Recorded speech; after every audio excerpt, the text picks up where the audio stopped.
বিএনপির চেয়ারপারসন আপসহীন দেশনেত্রী বেগম খালেদা জিয়ার ৮০তম শুভ জন্মদিন উপলক্ষে সুস্বাস্থ্য ও দীর্ঘায়ু কামনায় এবং ছাত্র জনতার ঐতিহাসিক গণ অভ্যুত্থানে সকল জাতীয় বীর শহীদদের স্মরণে দোয়া মাহফিল ও আলোচনা সভার আয়োজন করা হয়েছে।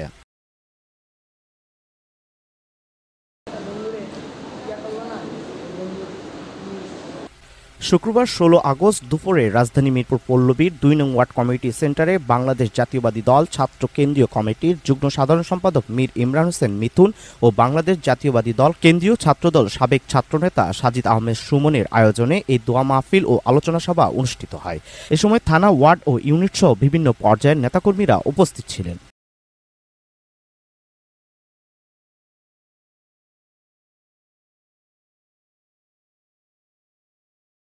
আপসহীন নেত্রী, দেশনেত্রী, তিনবারের প্রধানমন্ত্রী বেগম খালেদা জিয়ার সুস্থতা ও দীর্ঘায়ু কামনায় এবং গণ অভ্যুত্থানের যারা ছাত্র জনতার যারা শহীদ হয়েছেন, জাতীয় বীর, তাদের দোয়া ও মাগফিরাত কামনায় আজকের আমাদের এই দোয়া মাহফিল জাতীয়তাবাদী ছাত্র দলের পক্ষ থেকে আমিনুল ভাইয়ের নির্দেশনায় আমরা এই কর্মসূচি আজকে পালন করেছি। দলীয় কার্যক্রমের প্রত্যেকটা কর্মসূচি আমরা পালন করতে বদ্ধপরিকর।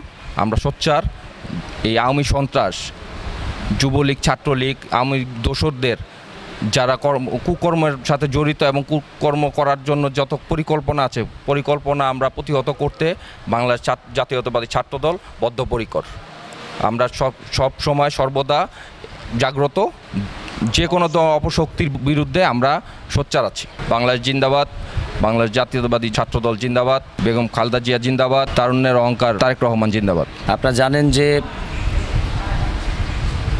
৫ই আগস্ট শেখ হাসিনার পলায়নের পর থেকে বাংলাদেশ জাতীয়তাবাদী ছাত্রদল, বাংলাদেশ জাতীয়তাবাদী যুবদল, বাংলাদেশ জাতীয়তাবাদী স্বেচ্ছাসেবক সহ বিএনপির অঙ্গ সহযোগী সংগঠনের সকল নেতৃবৃন্দ, আপনারা জানেন যে বিভিন্ন এলাকায় দখলদারিত্ব, চাঁদাবাজি এবং নব্য বিএনপি নামে কিছু ব্যক্তিরা বের হয়ে আমাদের দলের ইমেজ নষ্ট করার জন্য যথেষ্ট রকম পায়তারা করছে।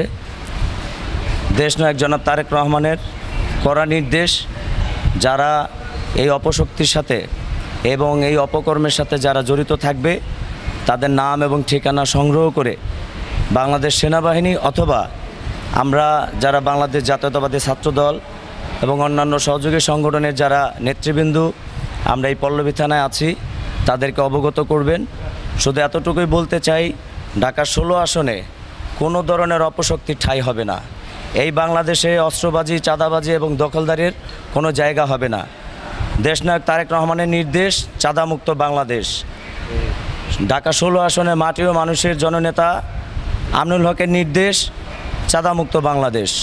আমরা এটাই বলতে চাই, বর্তমান জেনারেশন, বর্তমান 2024-এর বাংলাদেশ।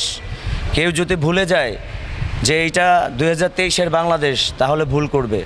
কোনো অপশক্তির জায়গায় ঢাকা ১৬ আসন এবং এই বাংলাদেশে হবে না ইনশাআল্লাহ। ছাত্রদল এবং এর অঙ্গ সহযোগী সংগঠনের সকল নেতৃবৃন্দ ন্যায়ের পক্ষে থাকবে, এটাই আমার দীর্ঘ বিশ্বাস এবং এই বিশ্বাস নিয়েই ধন্যবাদ সবাইকে।